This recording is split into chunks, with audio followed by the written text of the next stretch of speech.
All right. Countdown to 2023. I keep wanting to say 2022. 2023 March Madness NCAA tournament. Honestly, I don't like when people call the NCAA tournament March Madness, and I almost struggle that I kind of do the same thing. So it's kind of, I don't know. It's because, March Madness to me is like almost everything that happens in March. Like conference tournaments should count as a part of that. But what do I know? All madness. I got you. Yeah. Yeah, it's just kind of my thoughts to kind of open the show here And perfectly. they stole it from Illinois high school basketball. So certainly, of course, everybody knows that. Well-known fact. All right, let's do the headliners here. Best part about this is that you don't even know what I'm going to say. Yep, no clue. Here we go. All right, first thing. Purdue loses at Northwestern, and Alabama is the new number one. I think Alabama's been the best team in the country for 2 weeks at least. And honestly, other than that lost to Oklahoma, they have been way better than anybody. Yeah, they've been good. I mean, you're due for a hiccup here and there. The blowout to Oklahoma was kind of shocking, but yeah, there's no doubt in my mind that Alabama's the best team in the country. I mean, they started the year 9-2, and they're now 22-3. So, and you look at their margin of victory. I mean, they beat Vandy by 57, LSU by 10, Florida by 28, Auburn on the road. That's a tough environment. They won by 8, and Miller didn't even have that great of a game. He was 0 for 7 from 3, but was 5 for 5 inside, so that's good. But I think this Alabama team is pretty safely the best team in the country. I'm not ready to kind of go too hard on Purdue. I think the concerns that people have with Purdue right now is probably about their guards. And that was going to happen at some point. They're both freshmen. Yeah. And I think that they just seem to get – they got a lot of freshmen in them, They towards the end of the game, I mean, I think somebody shared that they had like 7 turnovers towards the end of the game, 1 field goal. So and it all depends on how Edey's reffed, right? I mean, you were texting me during the game and thought that he got clobbered twice in a row. I didn't think so much on the first one. The second one, I thought anti-Northwestern coming out. So yeah, but give Chris Collins credit. Their plan to guard Edey is better than what anybody else has done against them all year. He had 6 turnovers. I know he had 5 a couple games ago, but 6 turnovers, and a lot of those were due to the way that Northwestern was defending him. Yeah, where you double and you bring anybody on the anybody could come in and double. You don't know who's going to double. Yeah, they definitely attacked Edey hard. And that's you make the ref blow the whistle. If they don't blow the whistle, you keep playing. I don't know. I think that Purdue has the most flaws out of the top teams right now. Yeah, and I'm assuming the other top teams you're talking about would be Houston, Alabama, UCLA, probably. Yeah. Well, I think that they rely on freshmen more than any of those teams, except for maybe Alabama, just because Miller is. I mean, I'd rely on him too. He's the best freshman in the country, and I don't really think it's even close. Right. He's not the next Kevin Durant. We can get that out of the way. That's just a ridiculous comparison. I don't know why Greenberg does this. Like every year he's got one where it's insane. Like he said Mo Bamba was a mix of Anthony Davis and somebody else. It's like, why are we comparing some of the best college players of all time to like they're good players, they're really good players, but come on. I mean, Kevin Durant played 1 year, had 26 points per game at Texas. He's also probably one of the 10 to 12 best NBA players of all time, and we're comparing an 18-year-old to that. We can't do that. And the other thing is Anthony Davis is 1 year at Kentucky. I think he's the best shot blocker I've ever seen in college basketball ever. And to compare Mo Bamba, who's, he's a good player at Texas, but like, what are we doing? I just so dumb to me, but that doesn't take anything away from how good Brandon Miller is. But I think I think Braden Smith more than Fletcher Lawyer, I'm a little bit concerned about. I think Smith had 3 turnovers in this game, but he seemed to make a lot of mistakes down the stretch. Yeah, And the big thing with Lawyer is that Lawyer is a much better shooter than Smith, so you can kind of make up for some of that stuff. And if Purdue doesn't have guys like Gillis or First or Morton making some shots for you, and if Edey's not scoring 25, it's a little bit of a problem. But that's also a lot of things that have to go wrong for them to lose. that's true. Yeah. I'm not ready to push the panic button or be too concerned about them yet. I mean, they are 23-3, and the Big Ten is one of those leagues where you never really know what's going to happen unless you're playing Minnesota. So, not too concerned, but I think more than anything, you got to give credit to Northwestern and my guy Boo Buie finally showed up efficiently in a big game. Heck of a game by Boo. Finally, it's only his 10th year. I know that made you happy.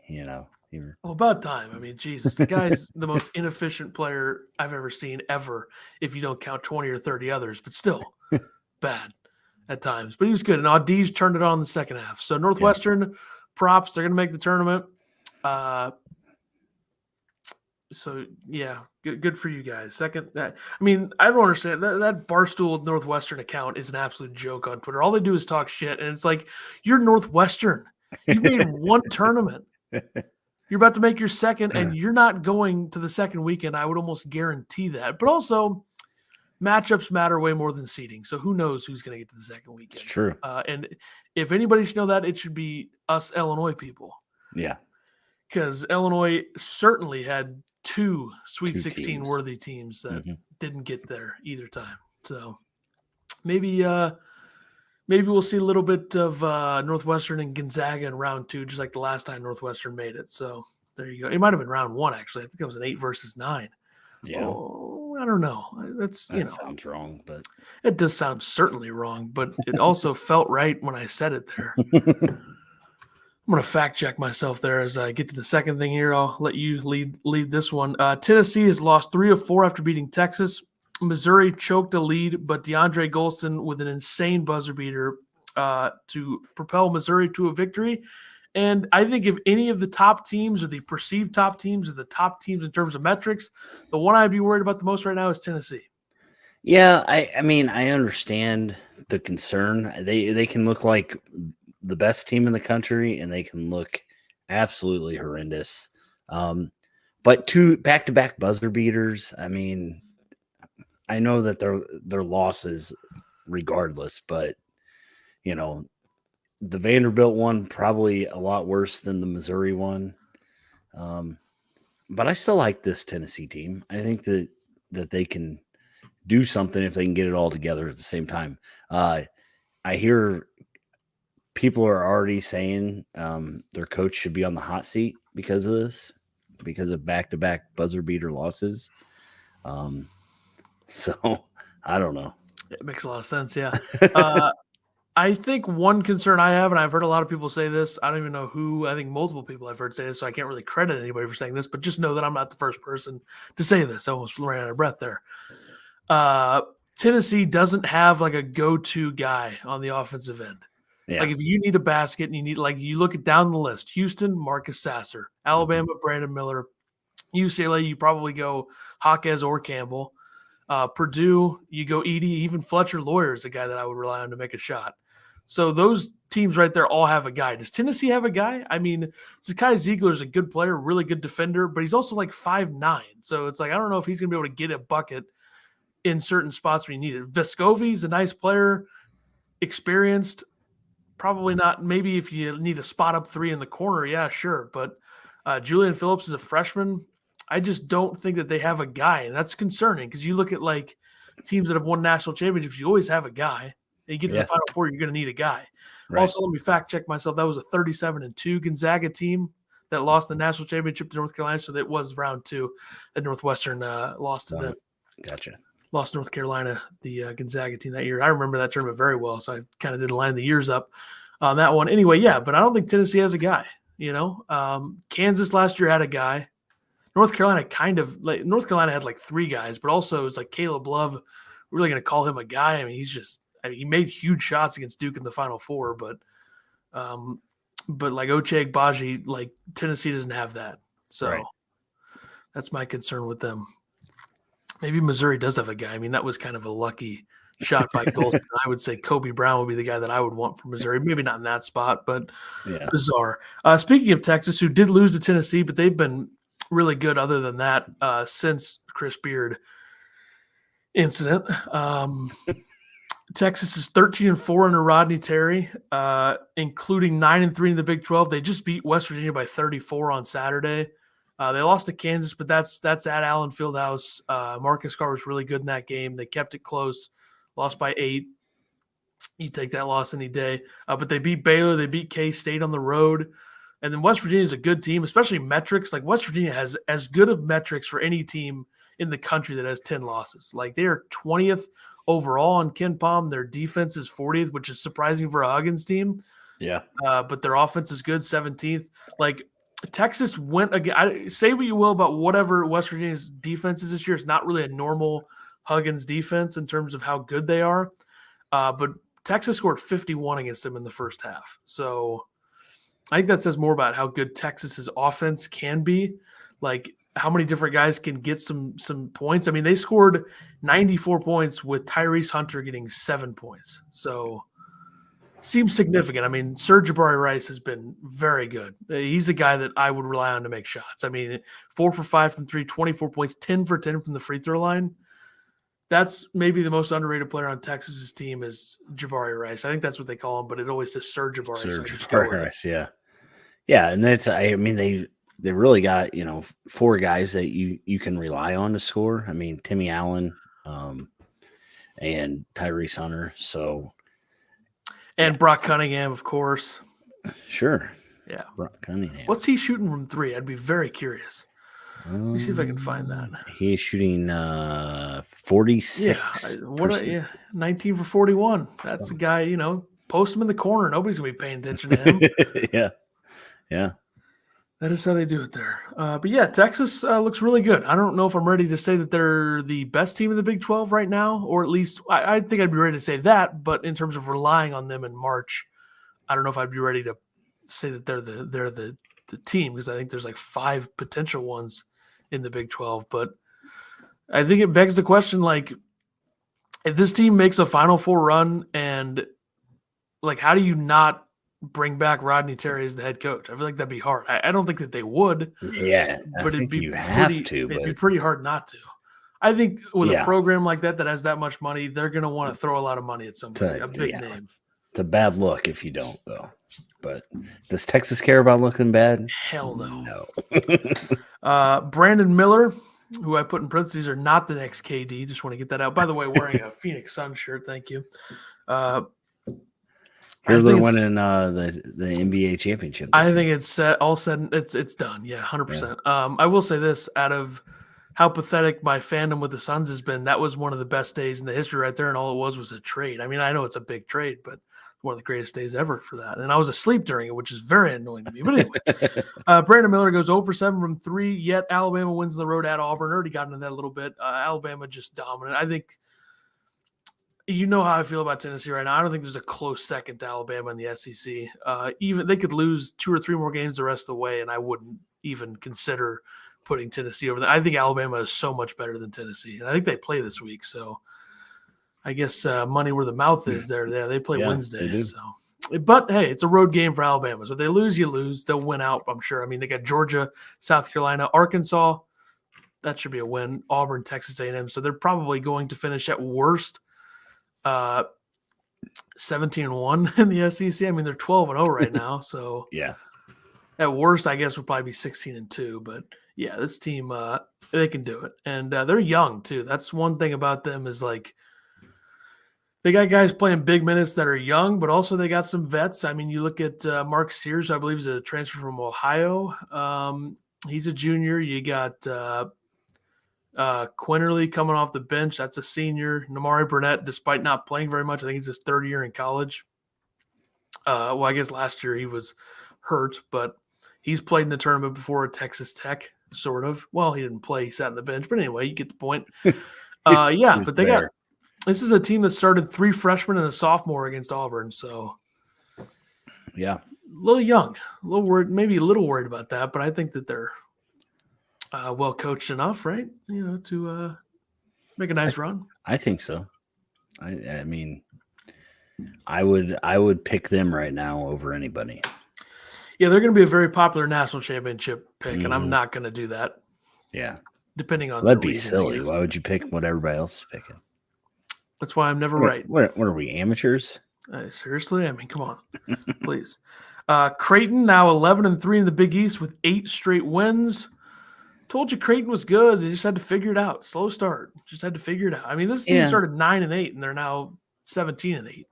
Yeah, I mean, they went through some injuries, and their lineup is too good to be as bad as they were early.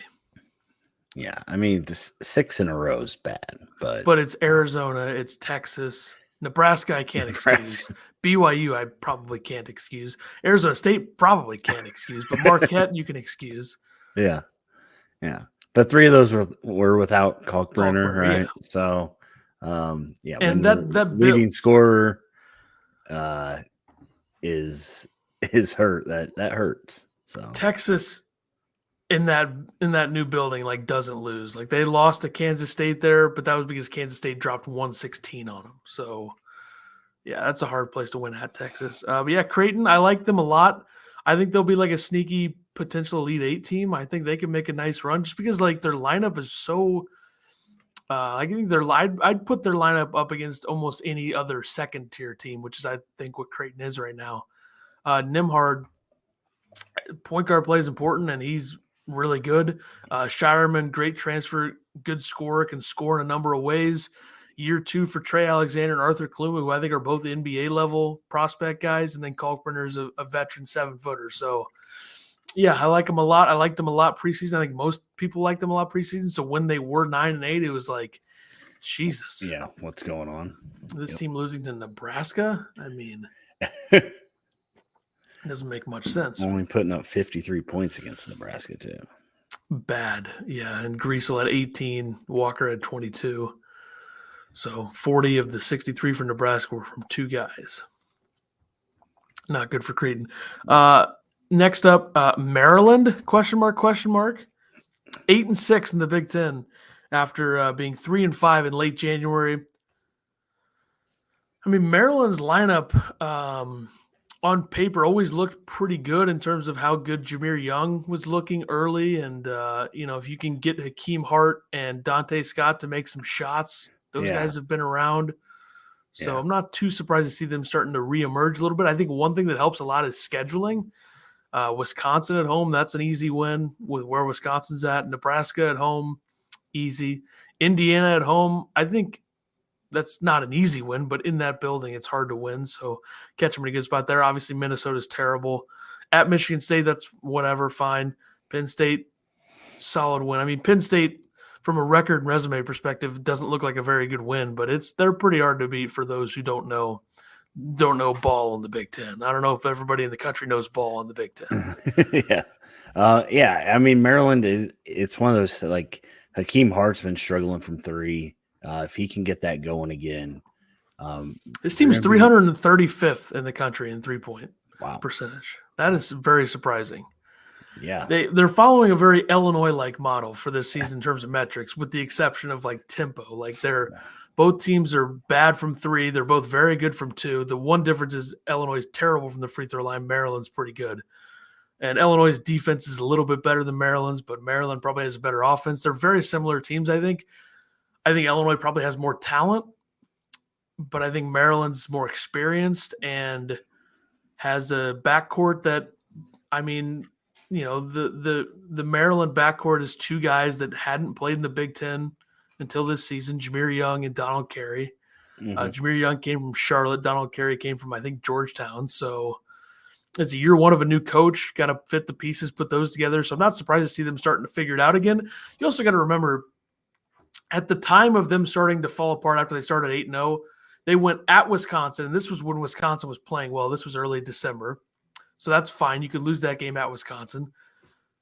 Neutral against Tennessee, when Tennessee was really, really good. They still are, but UCLA had just gotten hot when they played them, and they got killed by them. Mm-hmm. And then obviously, at Michigan, at Rutgers, those are tough games to win. They lost those at Iowa. Like they weren't really losing like their first 5 losses in the Big Ten when they started 3-5, Mm-hmm. all road games at Wisconsin, at Michigan, at Rutgers, at Iowa, at Purdue.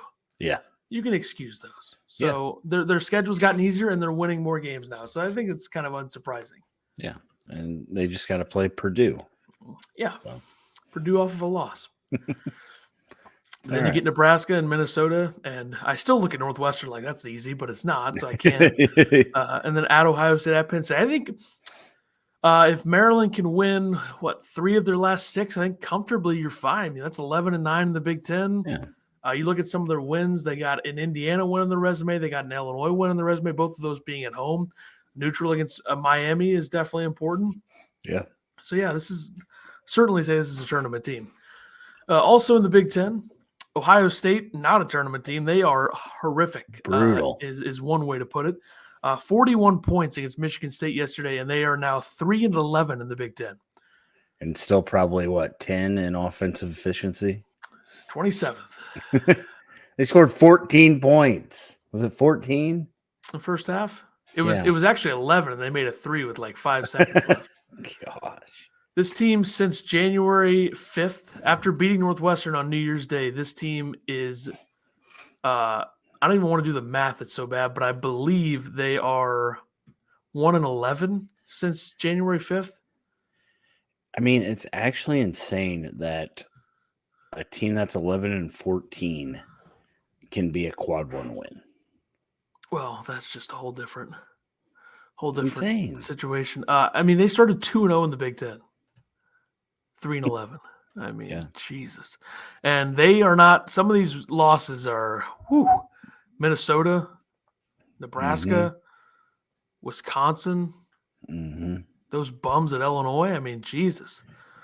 Not good, not good. And then now they go Iowa, Purdue, Penn State, Illinois, Maryland, Michigan State. So this team could very easily finish like 5-15 in the Big Ten.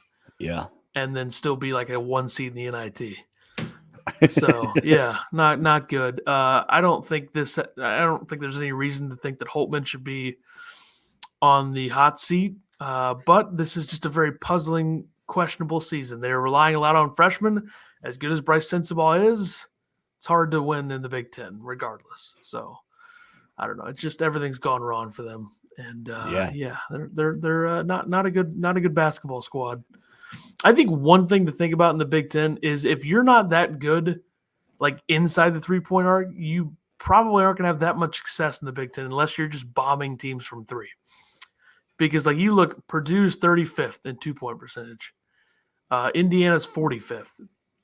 Northwestern is an outlier. They're just terrible in both 2-point percentage and 3-point percentage, but they make free throws and they defend. Yeah. Illinois, we all know that they're 16th in 2-point percentage. So those you want to be good in the Big Ten, you got to be good from inside the 3. Unless you're Northwestern or Rutgers, who are both terrible, but they just defend. So that's just one factor there. I think if you struggle from 2-point percentage and you can't defend, you're Ohio State, I think would be my thoughts there. Next up, Kentucky. I want to save most of this for the bubble, but Kentucky, not a tournament team by any means to me. But some fields, they'll still be in some places. So, I mean, that's kind of a brand thing, I think. It was really hard for Duke to stay out a couple years ago, despite how terrible they were. They stayed out, but it was always a discussion up until the end. Right. So, yeah, that's what I mean. You put Kentucky in because they're Kentucky. I mean, this team sucks. They definitely don't have the wins to justify. They don't defend. They bring back a National Player of the Year, literally a guy who won National Player of the Year last year, and his defense is horrific. He disappears in games. He had 4 effing points on 2 of 14 shooting and a win over Florida. That should tell you all you need to know about his impact on the team this year. 7 points against Arkansas. I mean, the guy just disappears. You look at last year, he was dominating everybody. He had 30 points against St. Peter, 30 and 16, and they lost to St. Peter's. Like, it's so backwards now. It's like they don't even need him now, but they needed him so badly last year. Yeah. And I think this is more of a reflection. It's more of a reflection on Calipari than anything. I just don't think that he's adapted very well. I think his assistants are recruiting plants. Totally unbiased opinion there. Yeah, I don't think he knows his team as well as, like, I think some of the people that I follow, I'm not going to say they're media guys because that's just certain connotations, right? It's like national media, the ESPN, they don't really pay attention that much. The other people, like the Ant Wright, the Field of 68, those types of people, right? Mm-hmm. Ones who actually watch and follow the game is what I'm trying to say. But like he doesn't have the right lineups or know the right, like it's just he doesn't know his team or he's like, or Severe Wheeler has something on him. It's a disaster. And if we're gonna have an actual conversation about blue blood struggling, Kentucky should be on that list. Because I'll tell you right now, nobody gives a flying F about Louisville, okay? Because there was this blue blood, thinking Wisconsin's a blue blood, according to CBS. Blue blood struggling, Wisconsin, Syracuse, Louisville, and Villanova. None of those are blue bloods, guys. None of them. That's brutal. The blue bloods are Kentucky, North Carolina, Kansas, Duke, UCLA, and I guess Indiana, which there should be a statute of limitations on how much you can suck before you are. Why you're still considered one? I mean, UCLA hasn't won one in a long time, but it's true. They were in one 2 years ago. Yeah. And Kansas won last year. Duke won in 15. Kentucky won in 12. North Carolina won in 17. Villanova, they're a recent team like that, but they're not a blue blood. Yeah. And then the other team that I was going to say also won at some point, I'm sure. So, yeah, Indiana won in like 1946. Anyway, no bias here. We'll get to Kentucky a little bit in a minute. Their only good win, though, is Tennessee. So, at Tennessee, that is a big win, but still. You texted this yesterday, I think, about the most vulnerable 1 seed. Yeah.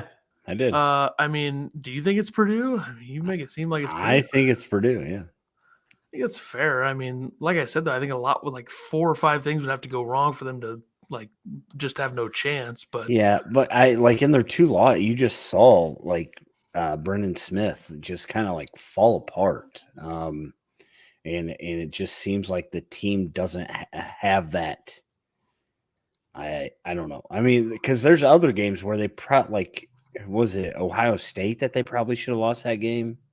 Or am I thinking of somebody else? Michigan State? I don't know. It's gotta be something. It's close, yeah. But yeah, it just I worry that they don't have that instinct. I mean, you see these games where they're up 15 at half and Maryland, they're all they close. Lost. They're all close. That Maryland game they should have lost at Mackey a few weeks ago. Yeah. Yeah, I think I probably agree just because it's easy to trust Kansas.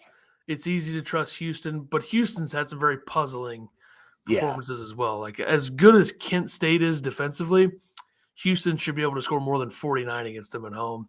And from a metrics perspective, Houston's probably the best team in the country. But, I mean, they do have some puzzling offensive performances. Alabama, I think they're great, but I'm a little bit worried about them just because of how young they are. I think that would concern me a little bit. Right. But, yeah, I think that they're Purdue's probably the team.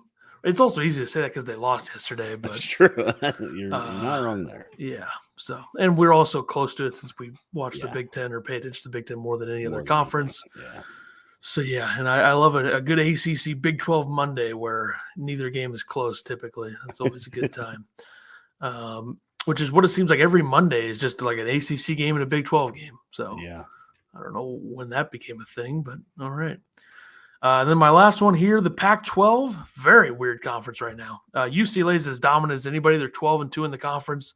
I thought they might lose that game against Oregon. I mean, I picked Oregon to win that game. I should have gone Oregon over USC instead of Oregon over UCLA, but that was just a mistake by me, press on. But, yeah, I mean, they lost back-to-back to Arizona and USC, both on the road after an 8-0 start. But after, other than that, they've been really good. Like since Vegas, when they lost to Illinois and Baylor, they've been really good. So, they lost to Illinois. Yeah. Yeah, you're right.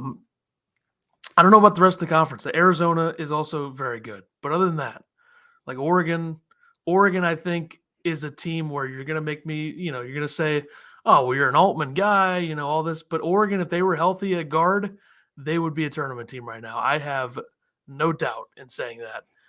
Utah is weird. I mean, Utah's got some good wins in the Pac-12. They beat Arizona, I believe. So they got that going. But other than that, they don't really have a resume. Like, this could easily be a 2-bid league. I don't think it will be, but like, it's just. Yeah, that's what I was going to say. How many teams do you think? Probably three. And I don't. USC's teetering right now. Yeah, like USC just lost to Oregon State, I believe, unless I just blacked out and forgot. Back-to-back losses at Oregon and Oregon State. So, and that's think about the losses that USC has. 8 losses. Think about some of these. Okay, Florida Gulf Coast to start the season. Florida Gulf Coast is a good team in terms of what you're looking for in year one for Pat Chambers there, which I bet a lot of people, other than my guy Tony Patelis, but a lot of people didn't even know Pat Chambers was coaching again, but he is. And Florida Gulf Coast is not a team that USC should lose to. Tennessee, you can excuse that. It was an overtime neutral site. Wisconsin, I think I'll excuse it just because it was neutral site and it was when Wisconsin was playing well. Yeah. But other like Washington State's an okay team, but you probably shouldn't lose that game, and then Oregon State's bad. Other than that, it's not that bad, but USC's got to be careful. You got Cal coming up, you can win that. You got Stanford at home, you can win that. Colorado on the road, you can win that. Utah and Arizona back-to-back, you could probably lose one of those two or both and maybe be okay. Arizona State, you got to win, but if USC doesn't get it together, I think this is maybe a 2-bid league, which wouldn't be that surprising because I think there's other conferences that are going to get a lot. Yeah. Like I think the Big Ten will probably get 7 or 8. I think the ACC will miraculously get 6 or 7. the SEC will probably get 5 or 6, and the Big 12 will probably get 8 out of 10. So you could go like 6 and 12 in the Big 12 and get in probably. Which is where somebody might be doing that. I mean, West Virginia is 4 and 8. 4 and 8. Is like are metrics ruining college basketball? I think is a discussion point that people want to have. I don't know. They got to have some way to judge who should get in, I guess. I think the committee's actually done a pretty good job of balancing it the last few years, but I'll be very curious because I think it might be this Saturday if they keep doing the initial top 16. I think that might be this Saturday. I'd be curious to see how they match up some teams based on resume metrics. Because if you look at Tennessee, number 1 defense in the country, 4th overall on KenPom with their metrics. So that's a very good metric team with some bad losses. Yeah. So I'd be curious. And UConn is another good team, or another team that's great in terms of metrics, but 7 losses. So I don't know. Will they reward a team like St. Mary's who has great metrics and is 22-5 and beat Gonzaga, but lost to Loyola Marymount? I mean, I don't know. Weird spot. Does Loyola Marymount have wins over Gonzaga and St. Mary's? Yeah. That is hilarious. Yeah. I mean, Jesus. They also beat Nevada. They got some nice wins. Shout out to the Lions from Loyola Marymount. Mm-hmm. Stan Johnson, as everybody knows, head coach, 3rd year there. He's done a good job. Last year was a blip on the radar. Anyway, all right. Pajimski, though, so, Well, that's just a different animal right there. That's top 5 pick probably in the 2nd round. Yeah. All right. Bracketologically speaking, to the bracketological stuff. Didn't print any brackets out this week. I think I'm going to do that every other week. I'll print a few brackets out, but I was looking at Bracket Dom, who we did give a shout out to last time. Mm-hmm. This is February 11th, so obviously Purdue lost, so that probably changes them out of the number 1 overall seed. Probably moves Alabama in, but I would think, yeah. A lot of this will tie into the bubble talk, so I don't want to do too much of the bubble stuff right now. Yep. But just looking at some movement overall, I think we could be in for some elite 8-9 matchups, but then we could be in for some very boring and bad ones, a.k.a. Michigan State, Missouri would be a fun game. I'd be curious to see how Izzo would defend Missouri's offense. And then I think Tyson Walker has tournament star written all over him. Like, he makes so many big shots. Like I was just literally, I had Ohio State off to the left yesterday, Ohio State, Michigan State, because I wasn't really paying attention because I was like, I can't watch Ohio State and like really pay attention. It's so hard to watch. But every time I look over, Tyson Walker makes a shot. I mean, literally and Hogard's the same way. So yeah, that'll be interesting. But then a terrible one's like NC State, West Virginia. No, I don't want to watch that. As much as I like Huggins, and they do have Jaquavion Smith, NC State, good guard, but no interest in that. And then another one, Maryland, Pittsburgh. No, I can't have any less interest. Excuse me. Really? No, Maryland doesn't do it for me. Pittsburgh definitely doesn't do it for me. Now, another one, Arkansas FAU would be fascinating. I think Arkansas healthy would blow the doors off of them, but yeah, Muss knows how to coach in March, folks. People forget that. Forget. And UConn Hofstra 4-13, that would have explosive. I think Hofstra would take them right down to the wire. That would be a big thing for the Northeast there. And Speedy Claxton's doing a good job at Hofstra. Really good job. Taking over for a program legend. Speedy's doing great. I mean, Joe Mahalik or whatever his name. I think that was his name. I don't mean to say whatever his name, but Speedy's real name because it's not Speedy. Well, it's what we're calling him. Okay. Oh, okay. All right. Yeah. You want to hear what Illinois' matchup is according to Bracket Dom? Yeah, sure. You probably already have it pulled up. Yeah. New Mexico UNC playing. Who do you want to play out of those two? Sign me up for Brad Underwood running circles around Richard Pitino again. Yeah. Sign me up. I would love to see that again. Sign me up for Caleb Love going 6 for 28 against Terrence Shannon. Sign me up. Love it. But yeah, like let me shift over here to Lenardi, just because it's not usually updated. And Lenardi is the most overrated bracketologist ever. I mean, it's just because he works for ESPN. ESPN has so many rejects and so many high positions. Lenardi is not that good at his job. Adrian Wojnarowski is horrific at his job. Give me a break. That guy is you talk about a plant for the Brooklyn Nets. That's what that guy was. Because all he was saying was that Kevin Durant was not going to be traded. AKA, the GM is feeding me information. But this isn't an NBA show, so let's move along.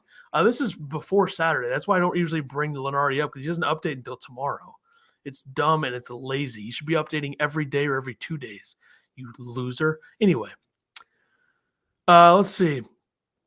Lenardi, 8-9. I mean, here's an even more boring one. NC State Northwestern. Oh, my God. Yeah. Kill me now, please. Here's a fascinating 5-12. Indiana Oral Roberts. I think Indiana would kill them, but that's kind of fascinating on paper just because Max Asmus can get 30. I don't think that they could slow down TJJ. Yeah. No, yeah. Duke, Missouri, 7-10. That would kind of be fun. Be curious. I think Missouri would probably score 90 against them, but hey, that'd be a good time for everybody, huh? How Kansas, Youngstown State, 2 versus 15. You remember Youngstown State has like the 40th best offense, but like the 300th best defense. That would be a fascinating 98-43 game in favor of Youngstown State, of course. Yes. He's also got UConn Hofstra. Interesting. He's got Iowa versus a play-in of New Mexico, Kentucky. So still had Kentucky in, which I think they lost to Georgia Saturday, right? So they would probably either be out or on the very edge of being out. Arkansas, West Virginia, 8 versus 9. Sign me up. Must Bus versus Huggins all day. Thank you. Michigan State versus FAU. Sure, why not? Illinois versus a play-in of North Carolina, Texas A&M. Sure. Love to beat either of those loser teams. I hope they don't have to play a play-in. Hate playing play-ins. Because there's momentum generated sometimes. Absolutely. Don't tell that to Indiana, though, because Indiana got picked apart by St. Mary's after a play-in last year. That's true. And I don't remember the other one.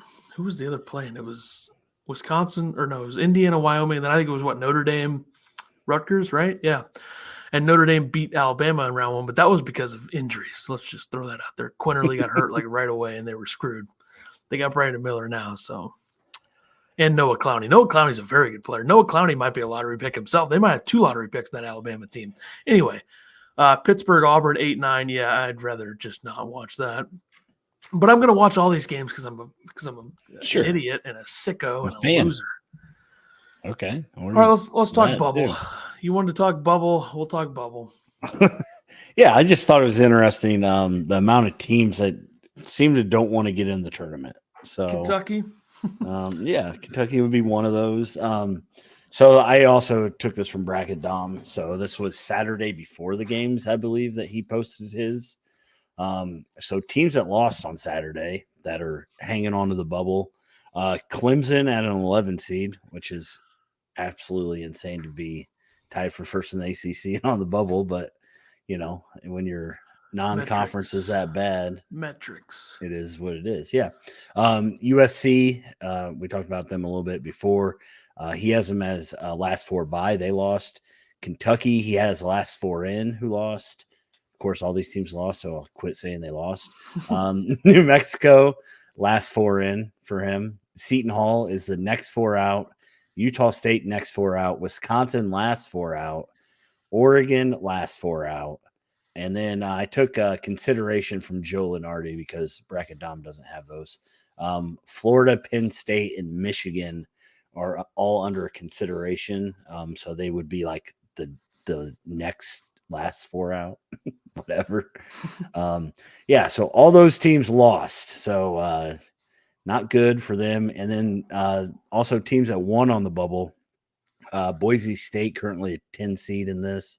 Oklahoma State, which was a last four by. Nevada was a last four by. Memphis was a last four in. North Carolina, last four in. Texas A&M, last four out. Mississippi State, last four out. Wake Forest, next four out. And Arizona State, next four out. So there's going to be some movement around there. Who do you think is really struggling right now? Well, I think the answer always goes back to John Calipari's team. Sure. I mean, they suck. I mean, how else can you put it? Like, they lost to Georgia. I know it's on the road. They didn't play well against Georgia at home either. Like, that was a pretty close game as well. They're not good. I'm not that surprised to see Arizona State kind of fading a little bit. They're 9-6 in conference now. They started, 6-1. Then they played UCLA, USC, lost both of those games. Then the momentum really started to go downhill. But they can redeem themselves. I mean, they got 5 games left in the Pac-12, all 5 against Ken Pom top 60s. So Colorado, Utah, Arizona, UCLA, USC. You go 4-1 in that stretch, you certainly get in because that's 22-9. I don't care what your resume is. You got 22 wins and you win a couple of those games, that'll go a long way in that. And I just think that, call me biased because I don't like Bruce Pearl, but like Auburn's resume is so underwhelming, and they're going to get in because they have good metrics. But like their best wins are Northwestern on a neutral site where they scored 43 points.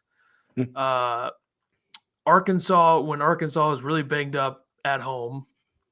And then what's the third one? Like Mississippi State. I mean, that's just such an underwhelming resume. It's like, I mean, of course, this was before Saturday, but he had Auburn as a 7.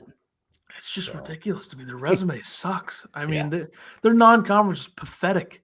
George Mason, South Florida, Winthrop, Texas Southern, and then your multi-team event, you play Bradley and Northwestern. I mean, Northwestern's good, but come on. You think the loss Saturday moves them to closer to the bubble then? I think most just that people, one loss. I think most have them as like an 8 or a 9. So maybe drop them to a 10. I don't know. Their metrics are too good and their record is fine, so they'll be fine. Plus they got the whole, they're Auburn and they've had previous success. That'll probably help them, but I think that they're just such an. I'm 100% picking against them in round 1, no matter who they play.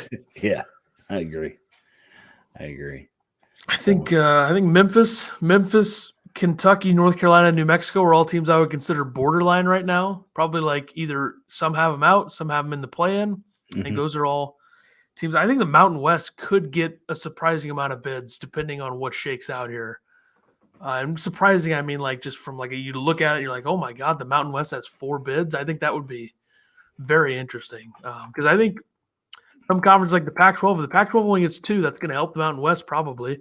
If the Big Ten only gets like 7, which is possible, that would also help. I do wonder, like, what is. I mean, I would assume Wisconsin. The fact that they're even being considered by anybody is kind of insane to me. Well, yeah, and this was last four out before they lost this weekend. So I assume that they have moved I have to assume clearly off the bubble. Michigan's dead unless they win the Big Ten tournament or get close. I would think, yeah. Like, what's Michigan's resume? I mean, I haven't even looked. I mean, that Saturday was a huge opportunity for them at home. Yeah. That's why I think if they win that game, they get back in. They're 8-6 in the Big Ten. It's just their non-conference was brutal, and they've lost some bad ones. Here's the thing with Michigan. That game Saturday was so winnable. Like, that last sequence, like, that's the best shot you get there. That's just really bad. That's been their MO all year. Yeah. I mean, that's what we were watching the game, and the announcer said, "I got to think this goes to Hunter Dickinson." And I told my wife, I said, "No, this is going to Jet Howard, because the only person that Juwan Howard cares about is Jet Howard getting drafted."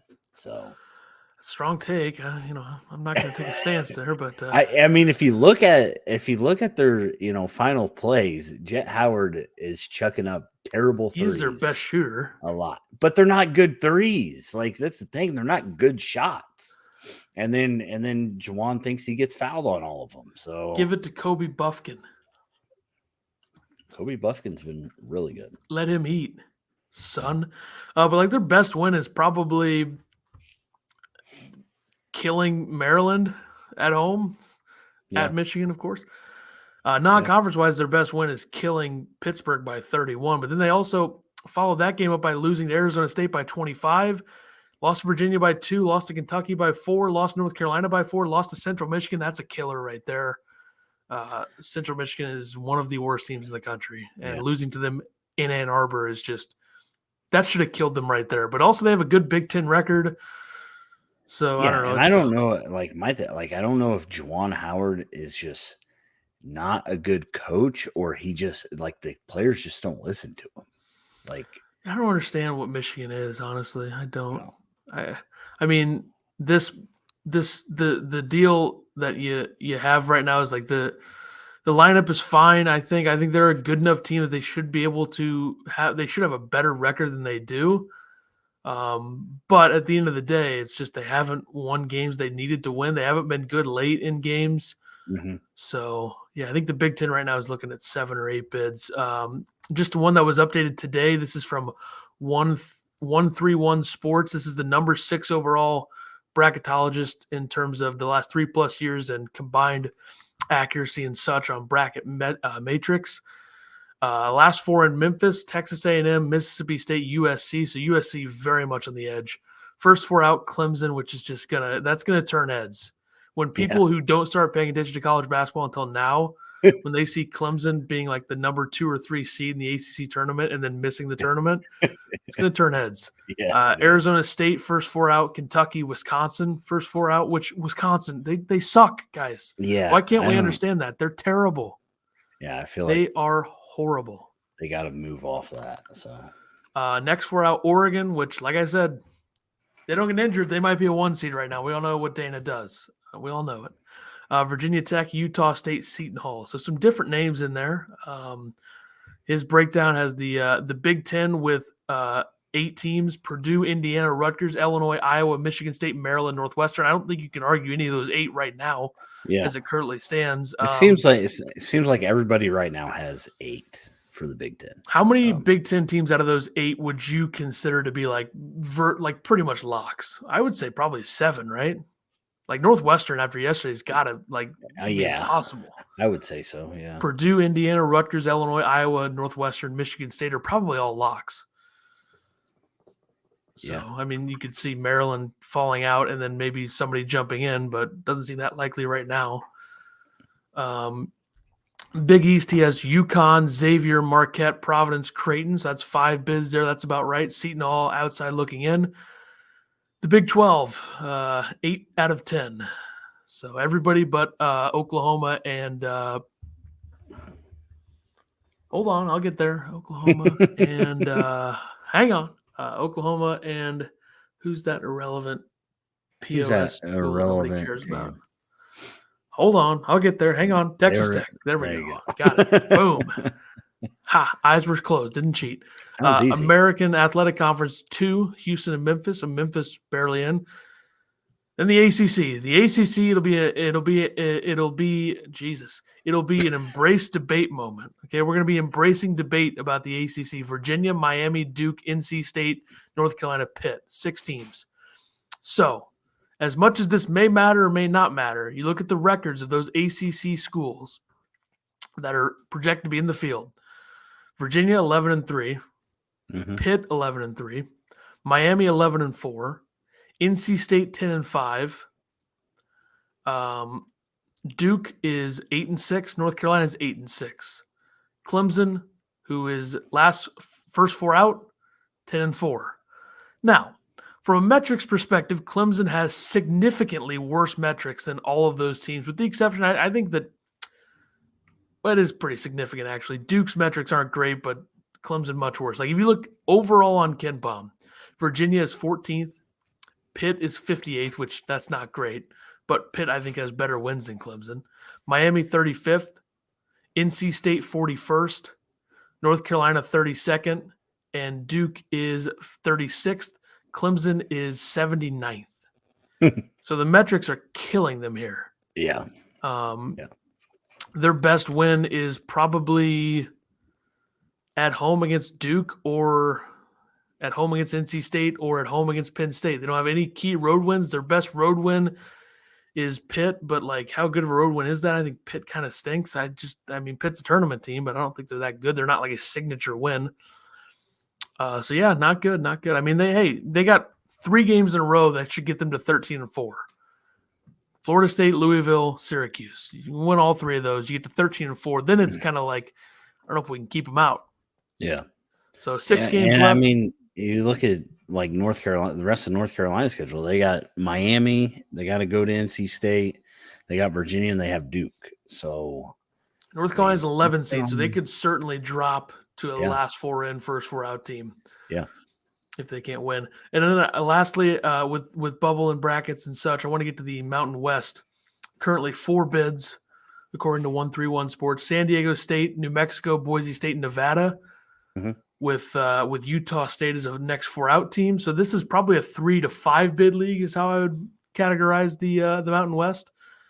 San Diego State should be in. Nevada should be in.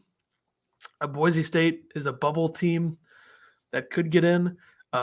New Mexico should be able to get in, just don't finish too badly. And so probably a 4 or 5. I mean, overall in the country, per KenPom, out of the top 32 conferences, the Mountain West is the 6th best conference in the country this season. So really says a lot about the ACC.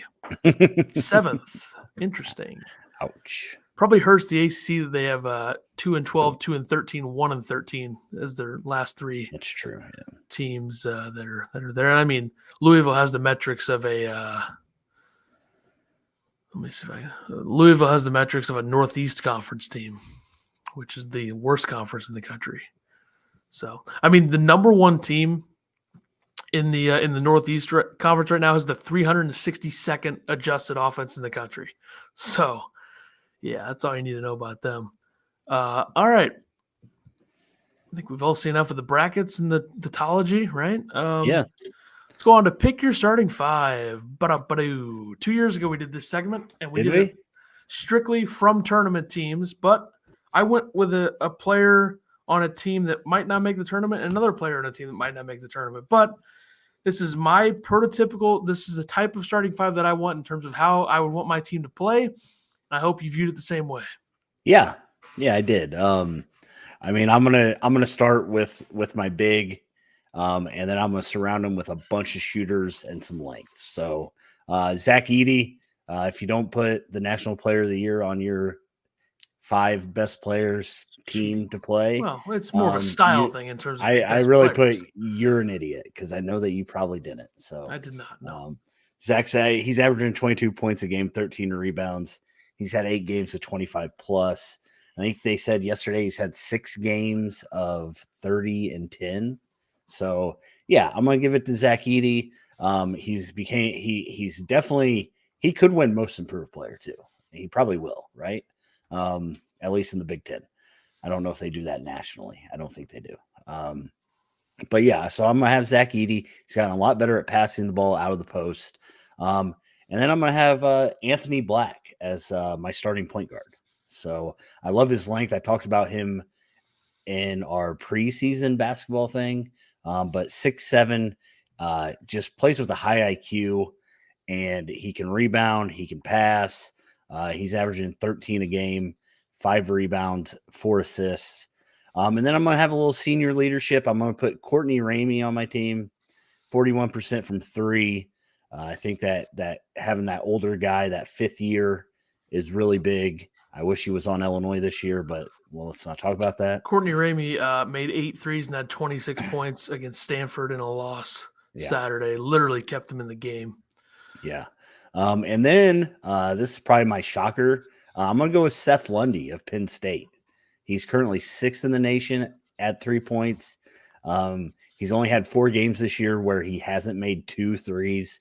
He went 8 for 13 against Nebraska in a loss and 7 of 12 versus Indiana. And he also is a guy that rebounds too. He's a big body that can shoot. He's averaging about 6 rebounds a game.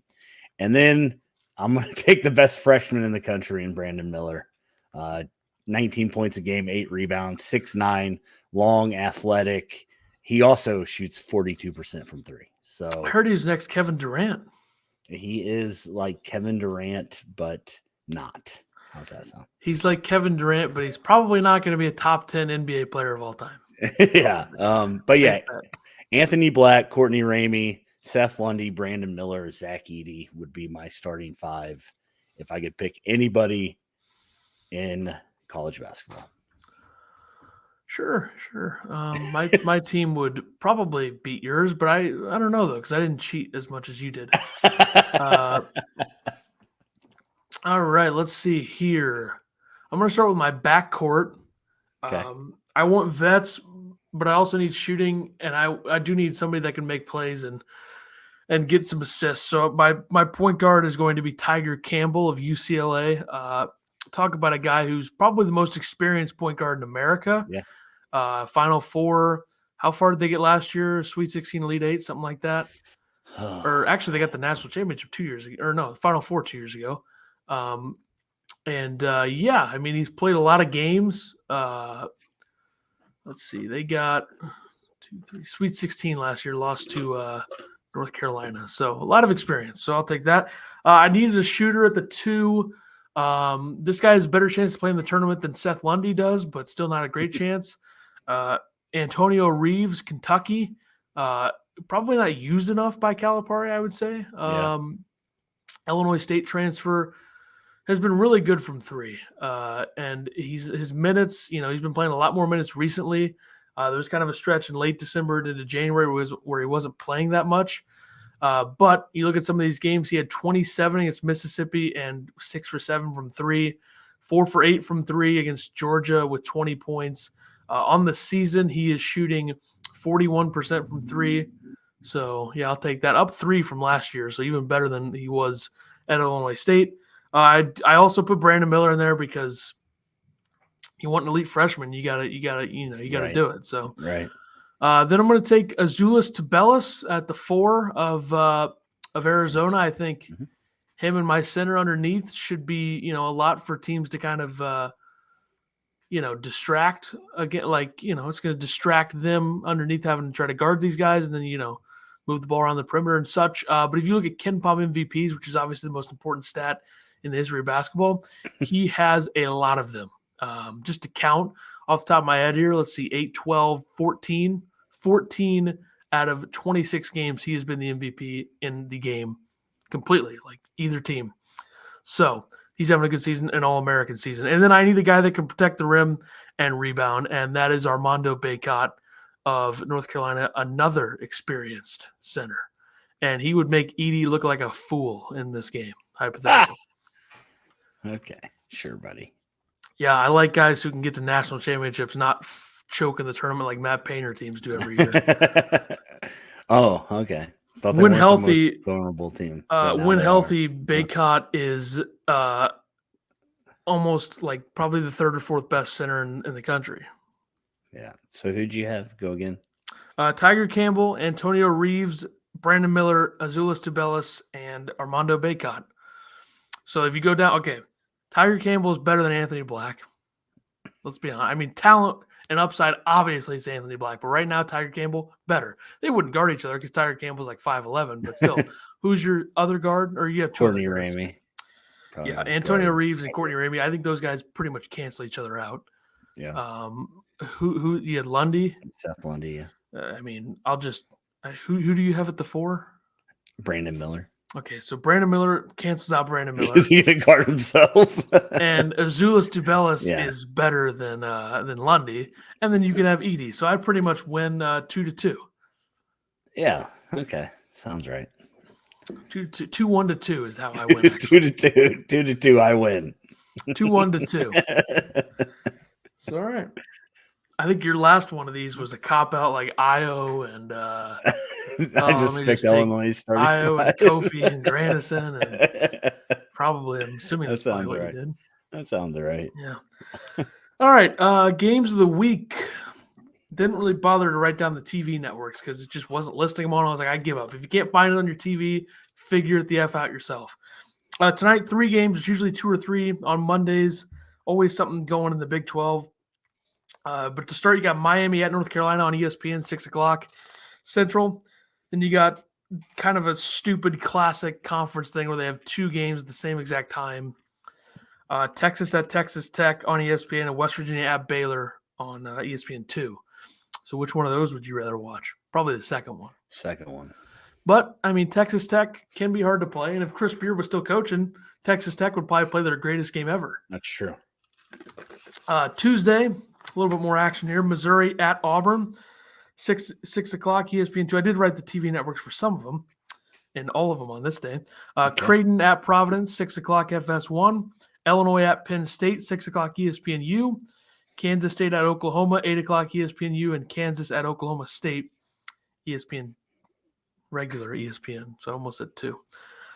Wednesday, probably the best day of games here, I think. Well, close. Saturday's usually the best, but I think this Saturday's kind of underwhelming. Moving along. Xavier at Marquette, 6 o'clock CBS Sports Network. God knows why it's on CBS Sports Network, but whatever. Alabama at Tennessee, probably the best game of the week, 6 o'clock ESPN 2. Glad I'll miss that one. Arkansas at Texas A&M, 8 o'clock. TCU at Iowa State, 8 o'clock. And Indiana at Northwestern, 8 o'clock, Big Ten Network. So some good games there. Thursday, you got Purdue at Maryland, 5:30 p.m. I'm assuming that's probably an FS1 or an ESPN game. Mm-hmm. Utah at Arizona, 9 o'clock on the Pac-12 Network. And Stanford at UCLA, 10 o'clock on ESPN 2. Friday, you got an Ivy League battle. Zach, we're doing an Illinois basketball podcast tomorrow. Probably about 2-ish would be my guess. So, yes. Thanks for stopping by for this one, though. Ivy League battle, Yale at Penn, 6 o'clock ESPN News. I'm sure thousands, maybe millions will be watching that one on Friday night. Uh-huh. Terrific ball. New Mexico at San Jose State, 9:30 on CBS Sports Network. Saturday, I'm just going to rattle them off. No times. This range from 11 a.m. to 7 p.m. All day long. A game that would feel much more better. Mm-hmm. Much more better approaching if the Illini win tomorrow. Illinois at Indiana. Rutgers at Wisconsin. Seton Hall at UConn. Tennessee at Kentucky. Oklahoma State at TCU. Iowa State at Kansas State. Baylor at Kansas. Texas A&M at Missouri. Duke at Syracuse. Nevada at Utah State. And Michigan State at Michigan on Fox, 7 o'clock is that one. And then Sunday, North Carolina at NC State. At 12 on ESPN, Ohio State at Purdue. God knows why they keep putting Ohio State on CBS at 12. That'll be because some people thought they were going to be second in the Big Ten. Man, if you're Clark Kellogg and they're like, "Hey, you're not going to be in the studio this week. You're going to go back to where you went to school and call an Ohio State game, and they're going to score 41 effing points against Michigan State. Have fun, dude." And then you're going to have to interview and talk to all the Michigan State players after the game. Good luck. Thanks. And then the guy that we're replacing you in studios on CBS Sports Network all the time. And had Indiana as like a 2 seed, almost 1 seed in his little bracket segment. And then they're calling Louisville a blue blood. What a disaster on Sunday for CBS. Figure it the F out, guys. Get some people on there that actually know ball. All right. Iowa at Northwestern, 5:30 on Big Ten Network, and then Oregon at Washington State, 6 o'clock on FS1. Very underwhelming week of games, I have to say. There's like 6 or 7 games that are actual must-watch for the the normal person that isn't going to watch almost every single one, like us ball types. We know ball. These people don't know ball. That's right. Yeah, so kind of underwhelming week of games. Let's be honest. Kind of a shitty Saturday. Let's just put it all out there. Especially with the Saturdays we've had. So like your prime time game is Michigan at Michigan State or Michigan State at Michigan. Like that. Yeah. The best game is Wednesday. It's Alabama, Tennessee. And the second best game is probably on Saturday, but it's like Baylor at Kansas. Kansas, yeah. All right. Final segment, 3 upset picks of the week. I was 1-2 last week. Started off hot. Loser. Had West Virginia over Ohio State, and then Oregon lost to UCLA. And then my other one was hang on, I'll get there. I don't remember at all. So you go ahead with your thing. Yeah, I was 2-1 last week. What you called my cupcake pick, Duke over Miami, lost. So good, lost in hilarious fashion, not even close. Yeah, Loyola Marymount beat St. Mary's, and Missouri beat Tennessee at the buzzer. So I lost on Michigan over Indiana, which thanks Juwan, you could have just drawn something better up, and you'd probably win. And then Oregon ran out of steam. We all know Dana tried his best. It's not my fault. But West Virginia over Iowa State nailed it. That was easy. That was the most impressive out of any of the picks. So I really won last week if you think about it that way. That's so, true. All right, 3 this week. This week, I'm going to go with Illinois over Indiana on Saturday. I mean, you got to think that Brad Underwood has found a way to not let Geronimo get 12 points. So probably not. If he does that and TJJ gets his 37, Brad's fine with it. So I just think that Illinois is going to figure out after playing somebody how to win. I know it's going to be in Indiana. So Illinois is probably going to be like an 8-point dog in that game, but whatever. Give me Illinois. And then I'm going to take Baylor over Kansas at Kansas. I'm going with all the tough ones this week because then I'm going with Maryland over Purdue, and then Illinois is going to win the Big Ten. I mean, you completely shut that down yesterday. So I know that was me being a smart ass to all the people that think that. So we're riding with Maryland over Purdue. I got that as well. Nice. Why not? I mean, I don't even know when that game is. Is that game Sunday? I don't know. Who cares? I think it's it's Thursday. Actually it's Thursday. Yeah, early game. Don't love that. Purdue coming off a loss. Don't love that actually. Now Purdue's probably going to win by 40. But I think I said earlier that they're going to win by 40. But I'm going with Maryland. I think you did. All right, I got Oklahoma State over Kansas. So earlier in the week, that's a Tuesday. Wow. So if Oklahoma State lost to Kansas by like 1 or 2, and they were losing the entire time. Or they were winning the entire time at Kansas in the first matchup. So why not beat them here? Why not? They're coming off a win over Iowa State. Us? Exactly. And then I'm just going to throw this in there just for fun to kind of it's an upset, but it's not that big of an upset, but it's a bigger upset than what you had with Miami and Duke last week. Give me Jim Boeheim and Syracuse over Duke. Okay. Why not? That's an upset. Right. That counts. I agree. That is Saturday night. Primetime ESPN, Duke at Syracuse. Hype it up. Yeah, hype it up. God, those teams suck. Give me an excuse to watch to root for Boeheim and the boys. That's right. Very exciting. Right. So, all right. That'll do it for us. We'll be back next Monday with this show, probably covering the exact same stuff with a couple extra segments. I think this format works a lot better than me having to talk, not even having to talk, just talking for like 2 hours. So it's better. But anyway, we'll be back next Monday. If you check out the Illini basketball podcast, if you're into that stuff, if you like the Illini, which most outsiders or even insiders don't, we'll be back with that tomorrow. So you can tune into that. And we'll see you next week in the Countdown to March Madness number 3. Goodbye. Later.